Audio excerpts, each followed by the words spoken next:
Hello, Namaste. I am Rohit Shah. Today in this video, I will teach you how to make a best CV or a best resume. We most of the students of bachelor's or master's level face difficulty in making a good resume either for the job or for the internship. CV reflects your overall personality, your personal details, your educational qualifications, your work experience, your training, workshops, seminars, your interest, hobbies, etc. It shows your skills, talent, qualities, and your personality. In today's market, it's very difficult to find an internship or a job in a good company without your proper CV. So it plays a very vital role in your career. CV लाई हामी रेज्युमी र biodata पनि भन्ने गर्छौँ. Don't get confused between CV, resume and biodata. Biodata outdated भइसक्यो. पहिला भन्ने गरिन्थ्यो, तर आजको डेटमा आएर मेनली CV र रेज्युमी भन्ने गरिन्छ. आजको यो भिडियोमा म तपाईहरुलाई सिकाउने छु कुनै पनि इन्टर्नशिप वा जबको लागि एउटा प्रपर CV कसरी बनाउने. सो यो भिडियोलाई स्किप नगरिकन एन्डसम्म हेर्नु होला र सकभर यो भिडियोलाई आफ्नो फ्रेन्ड सर्कलहरुमा शेयर गर्नु होला ताकि सबैको लागि यो भिडियो एउटा युजफुल हुन सकोस्. CV को धेरै फर्म्याट्स र टेम्प्लेट्सहरु हुन्छन्. त्यसमध्येबाट एउटा स्ट्यान्डर्ड फर्म्याटमा एउटा प्रपर CV कसरी बनाउने इन्टर्नशिपको लागि और जबको लागि आउनुस् यो भिडियोमा म तपाईहरुलाई देखाउने छु मैले बनाएको CV. केही दिन अगाडि मैले इन्टर्नशिपको लागि एउटा आफ्नो CV बनाएको थिएँ र म त्यो आफ्नो CV तपाईहरुलाई देखाउन जाँदै छु. मैले त्यो CV कसरी बनाए. CV बनाउँदाखेरि मेजर कुराहरु कुन कुरालाई ध्यान दिने. Number 1 length. एउटा प्रपर CV को लेन्थ कति हुनुपर्छ. CV को लेन्थ जहिले पनि 1 देखि 2 पेज सम्म. It should not be more than 2 pages. Second font. अब CV मा कुन फन्ट हाल्ने. There are many fonts but among them most standard font is Time New Roman. मैले आफ्नो CV मा Time New Roman नै हालेको छु किनकि यसमा एकदम क्लीन, प्रिसाइज र स्ट्यान्डर्ड देखिन्छ है. एन्ड थर्ड मा कन्टेन्टहरु. पहिलो कन्टेन्ट पर्सनल इन्फर्मेशन्स. यसमा आफ्नो पर्सनल इन्फर्मेशन्सहरु हाल्ने जस्तै name, date of birth, nationality, address, phone number, email ID है. And gender. Gender is not compulsory. पहिलाको CV मा हाल्थ्यो तर आजकल जेन्डर हाल्दैनन्. र एड्रेसमा जहिले पनि टेम्पोररी एड्रेस हाल्दा बेटर हुन्छ. जस्तै जुन प्लेसको लागि जब अथवा इन्टर्नशिप तपाई एप्लाई गर्दै हुनुहुन्छ त्यहाँको करेन्ट एड्रेस हाल्नुस्. अनि सेकेन्डमा अब्जेक्टिभ. तपाई कुन अब्जेक्टिभले CV बनाउँदै हुनुहुन्छ either for the internship for the job. त्यो जबको लागि objective is very important to include in CV. तपाई के पर्पसको लागि CV बनाउँदै हुनुहुन्छ र त्यो CV के को लागि तपाई एप्लाई गर्दै हुनुहुन्छ. यदि तपाई इन्टर्नशिपको लागि एप्लाई गर्दै हुनुहुन्छ भने त्यो इन्टर्नशिपको अब्जेक्टिभ लेख्नुस्. जबको लागि गर्दै हुनुहुन्छ भने तपाई जबको अब्जेक्टिभ लेख्नुस्.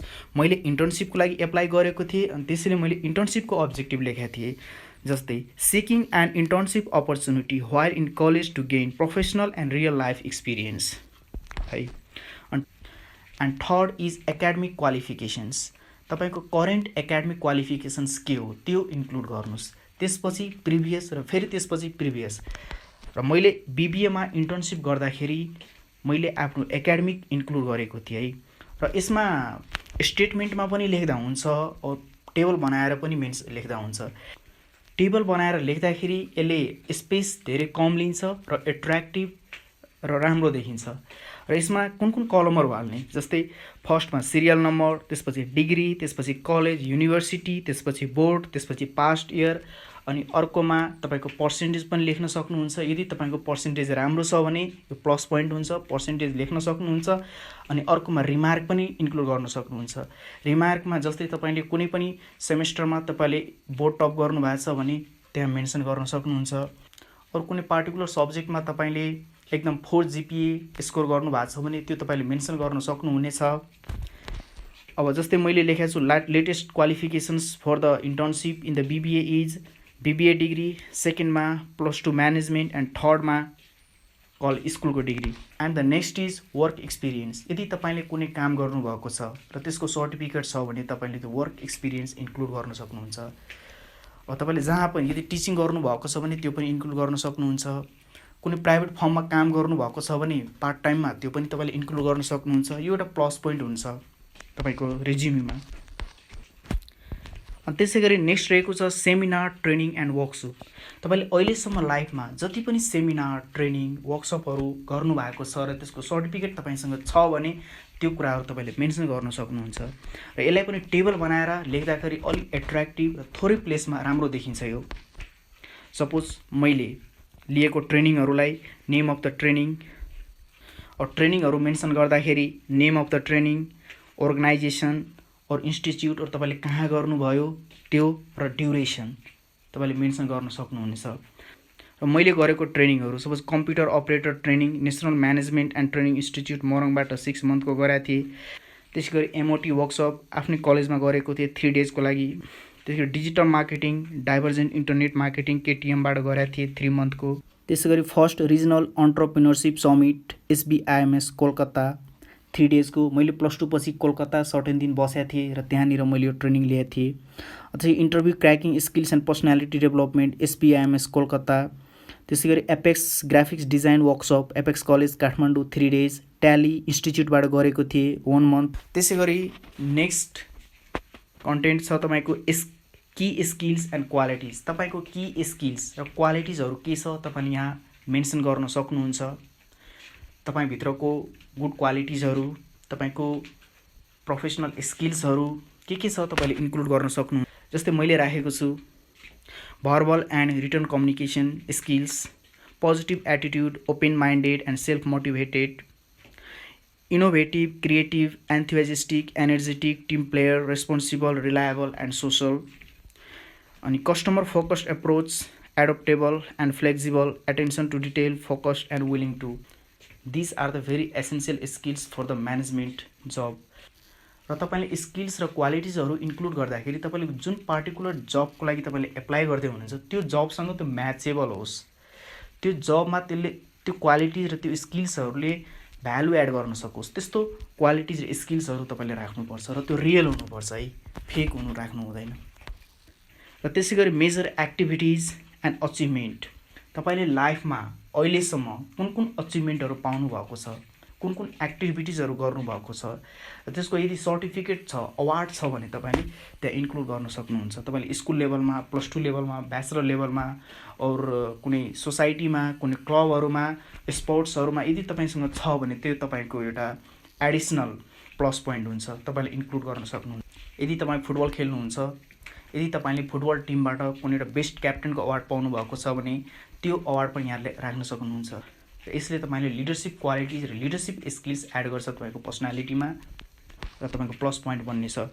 र मैले के कुराहरू इन्क्लुड गरेको थिएँ त, जस्तै role of CR class representative of my section, best performer, best report and best presenter award in Apex smart presentation, activities in the Apex college, volunteer role in the Rotaract club of Tripureshwor.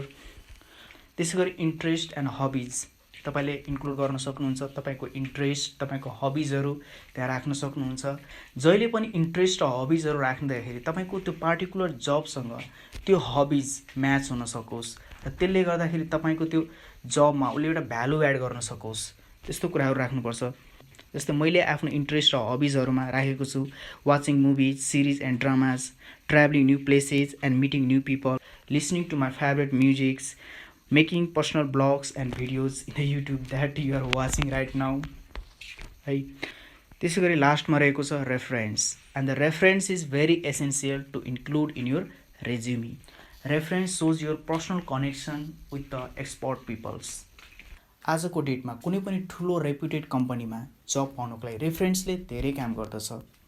For example, if I want to work in the Nabil bank and I know the इन्डी manager of that Nabil Bank and he give me the references. Reference तपाईँको एउटा social capital हो, यसले तपाईँको रेज्युमीलाई एकदम strong बनाइदिन्छ। For example, यदि म नबिल ब्याङ्कमा जबको लागि एप्लाई गर्दैछु और इन्टर्नसिपको लागि एप्लाई गर्दैछु भने यदि त्यो नबिल ब्याङ्कको कुनै पनि ब्रान्चको म्यानेजर अर्थात् डेप्युटी म्यानेजरलाई म पर्सनली चिन्छु भने उहाँहरूको रेकमेन्डेसन र उहाँहरूको रेफरेन्सले धेरै ठुलो काम गर्छ मेरो रेज्युमीमा र मेरो सेलेक्सन हुने चान्स अलिक धेरै हुन्छ अरूको भन्दा। So hope guys this video may have help you to make a proper resume. त्यति गाह्रो छैन, सजिलो छ है। यदि तपाईँहरूले कुनै पार्टिकुलर जब और इन्टर्नसिपको लागि रेज्युमी चाहियो भने मलाई पर्सनली मेल गर्नु होला. I will help you to make resume for you. र यो भिडियोलाई सकभर सेयर गर्नु होला आफ्नो फ्रेन्ड सर्कलमा ताकि अरूहरूलाई पनि यो भिडियोले हेल्प गरोस् रेज्युमी बनाउनमा. And thank you guys so much for watching this video. And please subscribe my channel so that you will not miss the notification of the next video. Thank you so much. Take care. Bye and see you in the next video.